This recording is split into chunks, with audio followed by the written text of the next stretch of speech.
kita masih punya PR ya untuk ya, menangkap ya, dan memburu ya salah satu ya, koruptor besar itu yang sudah diberikan red notice ya, surat ekstradisi yaitu Muhammad Reza Khalid. Baik, ini tadi saya menghadiri undangan dari Pak Jamintel dari Kejaksaan Agung, yaitu konsolidasi ya, intelijen seluruh Indonesia.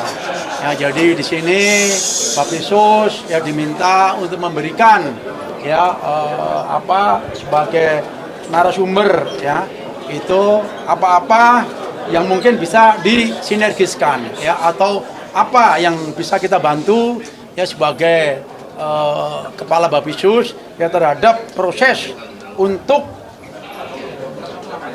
optimalisasi ya APBN khususnya yang sampai ke daerah, karena Bapisus tidak sampai ke daerah ya, yang sampai ke daerah adalah kejaksaan. Namun demikian Bapisus akan sinergis terus ya dengan seluruh aparat penegak hukum, dan di sini tadi ya kita sekalian tukar pikiran, diskusi dan berkenalan lah ya dengan para jam intel ya sampai ke tingkat daerah, karena tadi juga ada online juga ya dan offline ya. Mungkin demikian ya sekedar gambaran highlightnya. Pak, kalau di Bapisus sendiri catatannya gimana sih Pak soal pengembangan sendiri dan kerjasama dengan Kejaksaan sejauh ini, apakah ada tantangan yang berarti gitu Pak kalau Bapisus melihatnya Pak? Oke, sampai saat ini alhamdulillah ya Bapisus intens ya dengan Kejaksaan, dan saudara-saudara semuanya melihat bagaimana proses penegakan hukum, pemberantasan korupsi, manipulasi, illegal logging, under invoicing, undercounting, transfer pricing, ya semuanya ya kita sikat habis, ya gitu. Jadi cukup solid lah kerjasama dengan Kejaksaan ya maupun aparat penegak hukum yang lain.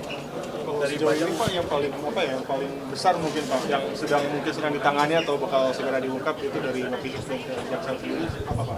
Ya ada ya beberapa kasus-kasus yang sekarang ini juga sedang dilakukan ya, baik yang melibatkan atau ditindaklanjutin oleh Satgas ya maupun internal dari Kejaksaan dan aparat penegak hukum yang lain ya.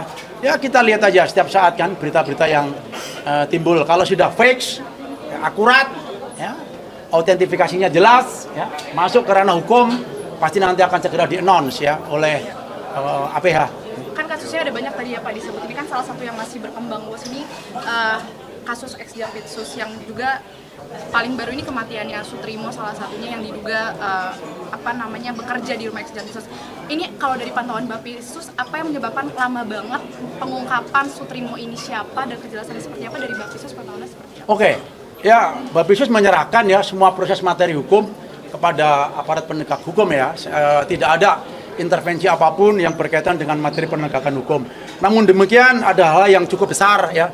Saat ini mungkin kita masih punya PR ya untuk ya, menangkap ya dan memburu ya salah satu ya, koruptor besar itu yang sudah diberikan red notice ya, surat ekstradisi yaitu Muhammad Reza Khalid, salah satu contoh ya, ini sedang kita ungkap ya itu, dan moga-moga ya pekerjaan kita yang sudah sinergis dengan seluruh aparat penegak hukum ya maupun ke internasional ya sampai detik ini ya akan berbuah seperti apa yang kita harapkan. Pak Reda tambahan mungkin sedikit Pak Reda. Pak Reda, ada tambahan? Pak Reda kalau gitu sedikit mungkin terkait itu Boleh ke tengah Pak Reda sedikit? Boleh ke tengah Pak sedikit. Udah cukup lah Pak. Sedikit ini Pak Sedikit terkait aja, Pak. kematiannya Sutrimo yang juga bekerja dengan ex-Jampitsus, ini Febrio salah satu pengontra itu pegawai Kejagung, itu benar apa Pak? Itu bukan pegawai kejaksaan, Bukan pegawai Kejaksaan. orang swasta biasa. Sejauh ini pengungkapan untuk kasus Itu kan di ranah Polri yang menangani. Kita hanya melihat aja situasi. Pak, sedikit kalau kasus yang penemuan banyak senjata di sekolah, ini benar nggak sih senjata itu bagian dari ekstrakurikuler kalau dari Bapisus? Waduh, itu biar aja kepolisian nanti ya secara materi yang menguak itu ya. Tapi pada prinsipnya apapun bentuknya itu tidak bisa ditolerir. Ya apalagi sekolah. Dan ini menjadikan perhatian kita bahwa instansi-instansi tertentu yang mungkin diduga akan aman, justru di situ tempat persembunyian, baik senjata, narkoba dan lain-lain. Ya ini kita justru akan intens di situ ya. Demikian. Pak, sekali lagi mungkin terkait Pak Basri ini kan sering ngungkapin juga kalau ada narasi-narasi yang ingin merusak gitu, memecah belah.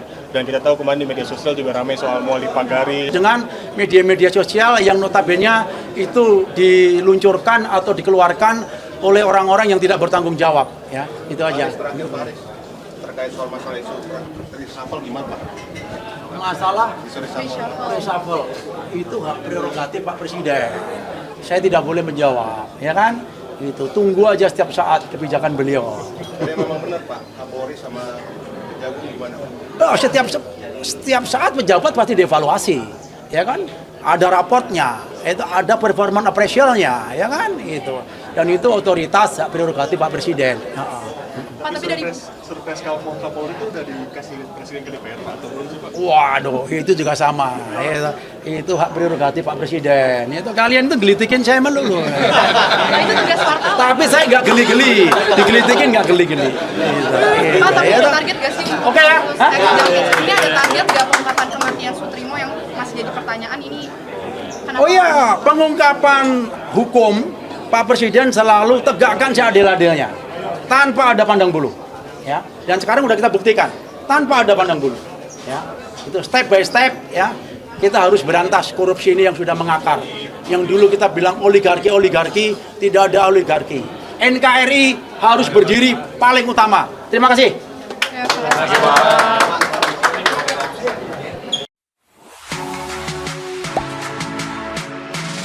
Gak sempet baca?